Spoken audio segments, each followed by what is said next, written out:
what keeps your employees or your constituents highly motivated? Bakit sila ganong ka-motivated na mag-perform para sa ikaunlad ng lungsod?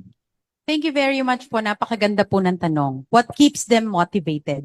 Sa tingin ko po, sa isang naglilingkod sa pamahalaan, napakahalaga na nakikita nilang malinaw ano ba ang direksyon. Saan ba napupunta yung ginagawa namin? Ano ba ang nagiging resulta ng positibong ginagawa namin? At kung nangyayari po yan, kagaya ko, personally, ako po, na-experience ko yan, kaya naman po bagamat mapagod, maraming trabaho, maraming challenges sa paglilingkod, hindi po ako nawawalan ng pag-asa at hindi nauubos ang aking enerhiya, lalong-lalo na kung nakikita ko po yung positive na impact nito sa mga mamamayang Tayabasin. Sa tingin ko po, ganyan po ang nangyayari sa ating mga empleyado, kaya po patuloy na naglilingkod. At tuwing Lunes sa flag ceremony, lagi ko po silang ini-inspire na sana sa buong linggong paglilingkod namin ay laging positibo lang tayong titingin sa buhay.